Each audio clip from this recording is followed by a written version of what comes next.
तैन यांग जाओ की शॉप पे कॉफ़ी खरीदने जाता है। तभी पढ़ाकू अपने बैग में से वो कॉफ़ी का पाउडर निकाल के उसे दे देता है, क्योंकि ये लास्ट पाउडर होता है, और खुद दूसरी कॉफ़ी ले लेता है। तो जियाओ बोलती है कि तुम हर किसी के साथ इतने अच्छे से कैसे बिहेव कर सकते हो। तुम अपने आप को प्रायोरिटी पे ना रख के सामने वाले को प्रायोरिटी पे रखते हो। कहीं तुमने मुझे एग्जाम में अच्छे मार्क्स दिलाने के लिए तो कुछ नहीं करा। तो पढ़ाकू बोलता है कि नहीं नहीं, मैंने कुछ भी नहीं करा, अब मैं इतना भी पागल नहीं हूँ।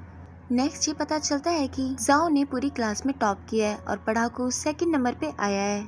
बट तैन सॉन्ग और चैंग जी काफी ज्यादा उदास होते हैं, क्योंकि इन दोनों के रिजल्ट बिल्कुल भी अच्छे नहीं होते हैं और ये दोनों संन्यास लेने का सोच लेते हैं। यानी अब से no mobile phone, no drama, ना ही इधर उधर घूमना और ना ही किसी से ज्यादा बकवास करना। तभी वहाँ पे एंग आता है और उनसे बोलता है कि अपन लोग वीकेंड पे कहीं घूमने चल सकते हैं।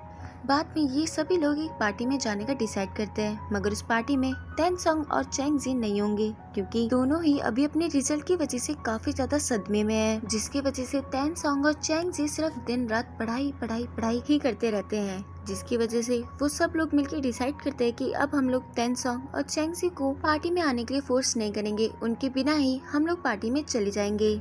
ये सुन के चैंग जी को काफी ज्यादा गुस्सा आता है और कहती है कि हम थोड़े से सैड तो थे, क्या वो लोग हम दोनों को थोड़ा और फोर्स नहीं कर सकते थे पार्टी में जाने के लिए?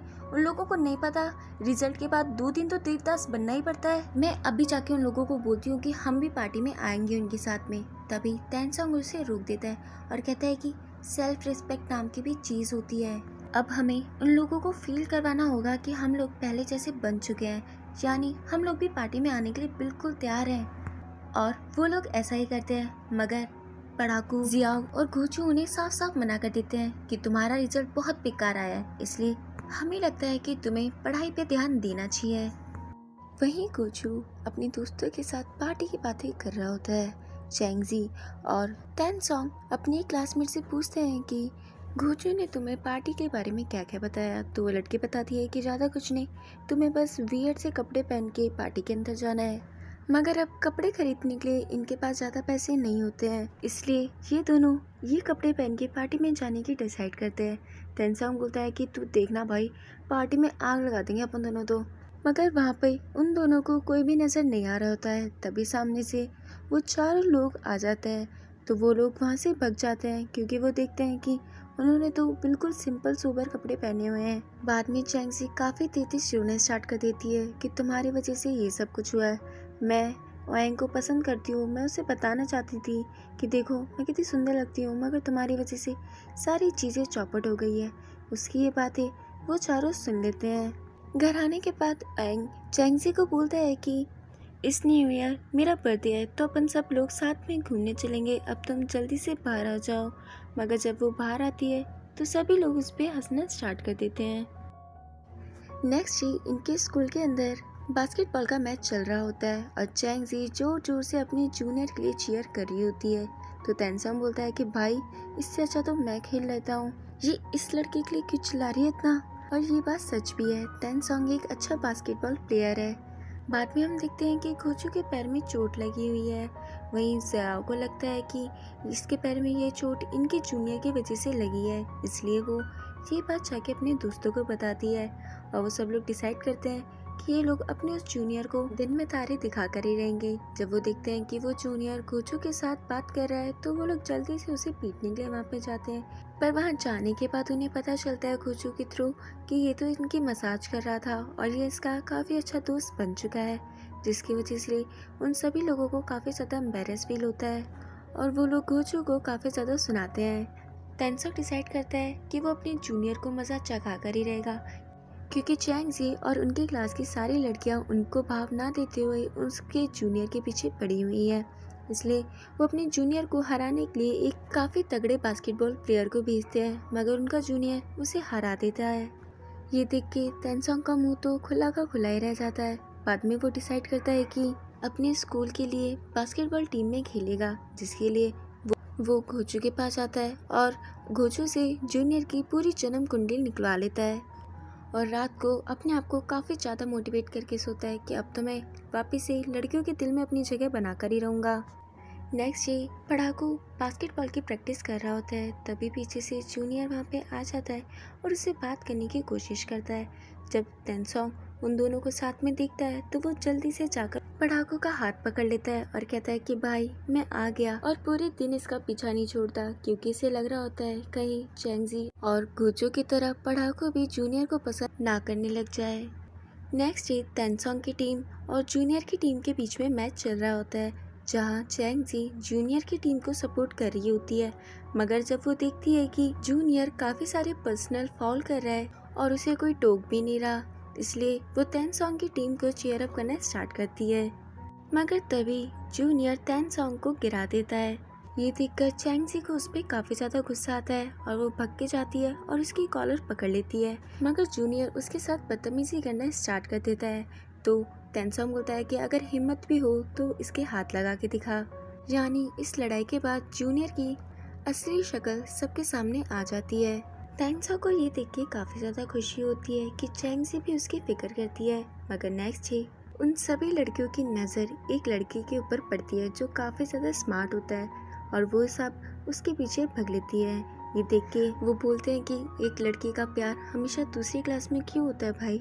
नेक्स्ट डे ये सभी लोग वाइन के साथ में पिकनिक जाने की तैयारी कर रहे होते हैं। वहीं पे जाओ की नज़र एक क्रिस्टल बॉल पे पड़ती है जो उसे काफ़ी ज़्यादा पसंद आती है, मगर वो उसकी प्राइस टैग देखकर रख देती है। ये चीज़ पढ़ाकू देख लेता है। वहीं दूसरी तरफ चैंगजी ने कॉन्टैक्ट लेंस खरीदे होते हैं और वो बिल्कुल भी नहीं चाहती कि ये बात तेनसोंग को पता चले, क्योंकि अगर ये बात तेनसोंग को पता चली तो वो उसका मजाक उड़ाएगा। सबके पास काफ़ी सारा सामान होता है, सिर्फ तेनसोंग को छोड़ कर के ना, क्योंकि इसके पास पैसे होते हैं। इसे लगता है कि हम लोग जहाँ जा रहे हैं वहाँ सारा सामान तो मिलेगा ही, और भला इस दुनिया में 21st सेंचुरी के अंदर ऐसी कौन सी जगह है जहाँ कोई सामान नहीं मिलेगा। मगर जब वो रास्ते से जाते वक्त नोटिस करता है कि आसपास के एरिया में सच में कोई भी दुकान नहीं है तो उसे बड़ा अफसोस होता है। मगर चैंगजी इस बात का काफी ज्यादा मजाक उड़ाती है। मगर तेनसोंग की किस्मत इतनी भी ज्यादा खराब नहीं है। उन्हें रास्ते में एक शॉप मिलती है जहाँ से वो सभी लोग सामान खरीद रहे होते हैं। मगर बाहर चैंगजी एक बूढ़ी आंटी से बॉइल्ड वाटर ले रही होती है नूडल्स बनाने के लिए। तभी वो दिखती है कि उसके सभी दोस्त उसे छोड़कर जा चुके हैं। जब तेनसोंग ये बात नोटिस करता है तो वो उसे बोलता है कि चल अब तो तू मिल गई हमें, अब बैठ जा गाड़ी में। मगर वो नखरे दिखाती है और गाड़ी में नहीं बैठती, जिसकी वजह से पढ़ाकू और तेनसोंग को उसे जबरदस्ती कार के अंदर बिठाना पड़ता है। कार में जाते वक्त पढ़ाकू नोटिस करता है कि जाओ कब से तेन्योंग को देखे जा रही है। मगर थोड़ी देर में वो लोग अपनी लोकेशन पे पहुंच जाते हैं, जहां जाने के बाद वांग काम को डिवाइड करता है। जहां चैंगजी जिद करती है कि मैं पढ़ाकू के साथ लकड़ियां लेने जाऊंगी। उसके साथ जाने के बाद चैंगजी उसे काफ़ी ज़्यादा परेशान करती है और उसे बोलती है कि तुम मुझसे कुछ छुपा रहे हो ना, चलो तुम मुझे बताओ कि तुम मुझसे क्या छुपा रहे हो। मुझे पता चल गया है कि तुमने एक क्रिस्टल बॉल खरीदी है और ये तुम किसी लड़की को देना चाहते हो। तो पढ़ाकू बोलता है कि तुम्हें प्रॉमिस करो कि तुम ये बात किसी को भी नहीं बताऊंगी। वहीं दूसरी तरफ पढ़ाकू और चैंगजी के वहाँ पे ना आने की वजह से तेनसोंग काफ़ी ज़्यादा पैनिक हो रहा होता है, तो वो डिसाइड करता है कि वो उन दोनों को ढूंढने जाएगा। वहीं पढ़ाकू दिखता है कि चैंगजी के आँख पे कुछ लगा हुआ है, तो वो उसे हटाने की कोशिश करता है। मगर उसी वक्त पीछे से तेनसोंग आ जाता है और वो उन दोनों को इस तरह देख के सोचता है कि ये दोनों एक दूसरे को लाइक करते हैं और पढ़ाकू अभी चैंगजी को किस करने वाला है। रात को इशारों में पढ़ाकू चैंगजी को चुप रहने के लिए बोलता है, पर उन दोनों की ये सारी बातें तेनसोंग नोटिस कर रहा होता है, जिसकी वजह से वो गलत समझ लेता है। बाद में चैंगजी जाओ के आगे पढ़ाकू की काफ़ी ज़्यादा तारीफ करती है, क्योंकि वो चाहती है कि जाओ पढ़ाकू को हाँ कर दे जल्दी से जल्दी।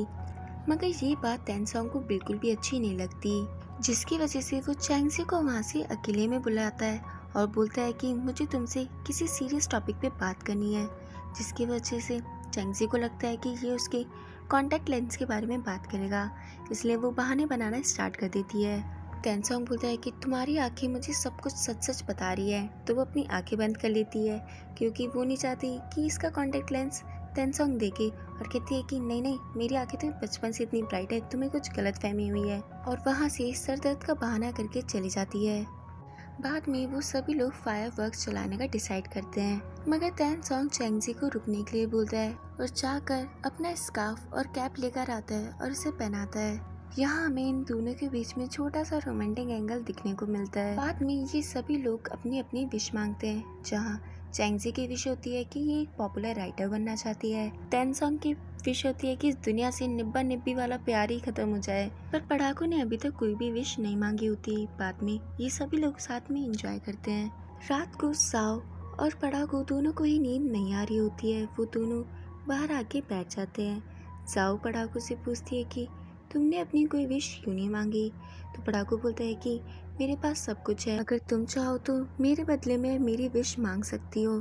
तो वो बोलती है कि ओके, तो मैं विश करती हूँ कि जाओ यानी मुझे एक अच्छी यूनिवर्सिटी में एडमिशन मिल जाए और साथ में स्कॉलरशिप भी। बाद में पढ़ाकू साओ को वही क्रिस्टल बॉल गिफ्ट करता है और कहता है कि ये तुम्हारे लिए, तुम्हें ये पसंद आई थी ना। वहीं दूसरी तरफ चैंगजी टेंसोंग को सोने नहीं दे रही थी, उसे काफ़ी ज़्यादा परेशान कर रही थी नींद में। और सोते सोते टेंसोंग और चैंगजी एक दूसरे के काफ़ी ज़्यादा क्लोज भी आ जाते हैं। अगर आपको वीडियो पसंद आए तो लाइक, शेयर और सब्सक्राइब जरूर कीजिएगा मेरे चैनल को। तब तक के लिए बाय बाय।